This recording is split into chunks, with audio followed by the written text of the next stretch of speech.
Kenya kun kan daawwachaa jirtan qophii Dr. Gogoleedha. Ani keessummeessituun teessanii seenaa Jinjimoon jedha. Har'a keessummaa guddaa qabadhee isin dhiyaatee jira. Ana hojis kana jiru artistii beekamaa kan yeroo xiqqeenirraa dhageeffachaa guddannee hawwiidhaan laaluuf kan turre karaa fagoorraa dhufeen wajji argame obbo Kadir Said jedhama.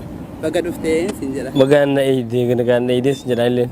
Yaa karaa fagoo ammas waaqni ta'eetiin Minnesota irraa si dhufteettee karaa fagoon dhufteettee biyya kana akkam jaallattee duramee sanas gaafadhee jira. Chicaagoo kana bareedaadha.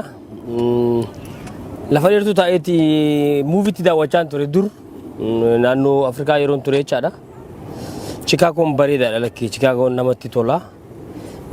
Garba galaanaatti wajjii walitti hidhaadha walitti dhiyaataadha. Lagarra jirti magaalaan siidha magaalaa bareedduudha nama gammachiifti jechuun danda'a. Kanammaa jaannata addunyaa jenna. Mee obbo Kadir otoo baay'ee si naasofsiisine anis hin beeka seenaa hangis xiqqoo dubbisee jira. Mee daawwattoota keenyaaf maafi xiqqoo nuun ibsine mee nutti himi. Ati eenyu Kadir Said? Dhugaadha ati na beekta ta'a gaan immoo wallisaan akka harree adiiti halaalaa mul'ata. Namni hedduun na beeka ani immoo naman beeku ta'a. Sagaleedhaan na beeku. Kadir Said wallisaa Oromooti. Wallisaa Oromooti xiqqeenya kootirraa kaasee nama walleedhaati wallemaan as ga'e jechaadha ani wallisaatuma nama as ga'e. Maaltu jalqaba maaltu walaloo sirbatti si oofee jedhe akkamitti jalqabde wallisu maaltu si kakaasee jedhe. Sirba kanatti kan kakaase ani sirba aadaatiin sirbaa ture beektaa? Sirba aadaatiin sirbaa ture baadiyyaa keessa yeroon jiru jechaadha. Sirba aadaa kana utumaan sirbuutiin magaalaa seene.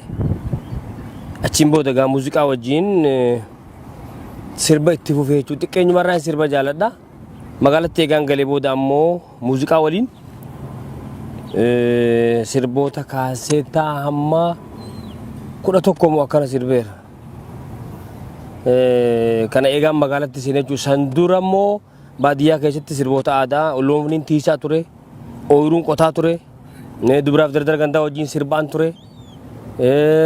Yeroo lafa qonnu, yeroo bishingaa tumnu kana irratti bobbahee ture baadiyyaa gaafaan jiru. Achiin booda immoo eegaan magaalaa galee booda sirbumarraan jira jechaadha. Dalagaan koo sirbuma.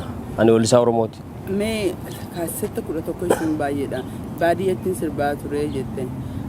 Naannoo keessan sanii namni walitti bahee sirbamoo akkamitti gaafa jalqabaa kana baandiitu jira timokoolee isin qabe moo maaltu sirba jalqabaa isin? Baadiyyaa keessa aadaadhaatu jira jechuun namni baadiyyaa kun aadaa qaba. Hawaasni kamuu aadaa qaba. Baadiyyaa namni jiru kunis dargaggoo fi shamarran waan sirbanitu jira. Sirba adda addaa kan aadaadha. Kan durirraa Oromoo durirraa as ga'e jechaadha. Durii dur manguddoon dur waan sirbanitu jira. Hellee taphata dubri dardarii ni dhiichisa. Hellee maa jira. Ragadaa jira. Shaggooyyii adda addaatu jira. Kana ijoollee gandaati wajjin irratti shaakalaati kan as geenye jechaadha. Akkamitti mana muuziqaa ni dhaqxe moo akka isi yaamani moo akkamitti mana muuziqaa kaasetta jalqabaa kan akkamitti baaste? Kaasetta jalqabaa yeroo tokko bakka aruuzaa tokkotti jechuun mana cidhaatti Alii Shabbooti wajjin hangafa keenya sirbituu Oromoo guddaadha. Alii lamaan maqaa dheeraa qabu beeki. Alii Birraa, Alii Shabboo. Alii Shabboo tii waliin mana bakka cidhaa tokkotti wal argine akkasitti sirba Alii Birraa tokkoon sirbee yeroo sana. Sirba Alii Birraa bakka cidhaa sanitti. Sana dura sirbeen beeku. Akkasitti ati rakkee sirbuu ni dandeessaa wallisaa ta'uu dandeessaa naan jedhee. Naka kaase Ali Shabboon akkasumatti isaa wajjiniin shaakalaa guyyaa sanarraa eegale kaasetta adda addaarra Ali Shabboo waliin sadarkaa amma jiru kanarra jira jechaadha. Naannoo dirreetti kun? Dirree Dawaatti. Dirree Dawaatti. Kaasetta achumatti baaftee moo Finfinnee dhaquu qabdaa turte? Kaasenni achumatti mana reediyoo Hararitti bakka itti saansurri godhamu. Sana booda immoo Dirree Dawaa konyaa Dirree Dawaa keessatti nama sakatta'uutu jira wallee kana akkasitti sanuma keessatti as dabarree jechaadha. Sirba san kan hin beekne hin jiru. Sirbaan hin sirbine hin jiru bakka baay'eedhaan. Sirbi kan kee jalqabaa maal ture? Naatti deebitee xiqqoollee sirba abaa'oota narraa naaf faarsitu uummata keessumaa keenyaaf. Sirbi kan koo kan jalqabaa sirba aadaa ture. Abaa'oon walakkeessa 1991tti bara chaartarrii uumame sani abaa'oon kan sirban. Barriin qopheesses bara sani barri bees bara sani. Sirbi kiyya sirbiin tokkoffaa uummanni ittiin na beeku. Gararaasiyaa magaalee lookoo naannoo maamaari kootuu gaamaa koo jaalaltii tunfaala ajaa'iba qabdi sumaanaa fakkaatti taniin harkee hundi waa wal garraan jenne daangaash walaa garree hamdii leeymaan walaa garree hamdii. Sirba kanaan eegalame. Jalqaba kanaan eegalame. Achiin booda gaa sirboota adda addaa kaasa adda addaa shimbiraa ayyaan tuufaa oduu dharaa dhugoomsitee na agarsiisu booddee teefaa farshoo hanfatanii machaa'uufaa obboleessa kooyaa garaa gudeefaa uffata daaree dheebodhee agabeefaa deemneeti abaa'otti dhufne jechaadha gaa. Abaa'otti yeroo hundu yeroo chaartaraasi waan takkaa argineen beeynee as bahe barasan. Sana dura gaa afaan muqawweetiin oluu gannu yaasaa ture gaa jechuu habashaan gabroonfataan habashaadha. Mootummaan gaa jechuuf hin jee uummanni keenya wanni kun waan kiyyaam jennee wanni itti maxxannee itti jaalalaan hojjannu hin jiru. Wanni gammachuu hin daleen hin jiru. Gabroonfataanis akkuma nama gabroome tokko itti jiraachisutti akkasumatti waliin jiraachaa turre 91 waan haaraa tokko as bahee waan nama gammachiisu. 91 adda bilisummaa Oromootu dhufe.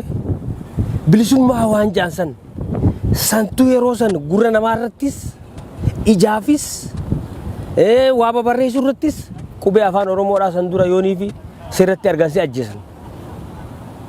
Oromiyaa jecha yoo sirratti dhagansee ajjeesan. Sigaleem kanaaf barasa waan haaraa tokko taas dhufe achirratti gaa abaa'oon eega dhufe abaa'oon qabsaa'onni bosona turan dhaabni kun eega uummata Oromootti ol bahee booda abaa'oo sirbuun barasan dhufte. Abaa'oo azalaa falmata abaaboo yaa faajii falmata abaaboo faaboo ibsaa karaa walabumaa dhugaa mul'isaa bilisummaa haqaa kallacha Oromoo taasi qofaa walabumaa tiyyatiin nadaka gabrummaa fi miidhaa jaarraa tokkoof ture iddaan fonqolchite darbuuf gaamaa qilee diddaa gabrummaatiif qabsoon si biqilee dhiiga goototaatiin lalisee si tolee duskan Oromoota fonqolchaa gabrummaa kulkataa Oromiyaa xumuraa dhimaamaa ibsaa karaa walabumaa dhugaa mul'isaa bilisummaa haqaa kallacha Oromoo taasi qofaa walabummaa tiyyattiin nadaqaa. Yeroo san jechaadha yeroo san sirbi kun sirbame hamma ammaatti gammachuun sirbaa jira. Inni beeka ani xiqqoodha yeroo sirbi kun dhagahu hin beeka. Sirbi suni qaama keenyaan tokko ta'ee yeroo san akkuma ta'etti nu xiqqoodha abaa'oon nuti abaa'oo turre. No abaa'oo jechuun dhaabaa osoo hin ta'in nuufi waraana nuti waraana abaa'oo turre abaa'oo jaalanna. Adda bilisummaa hawwii keenya ture xiqqoo taane jechuudha.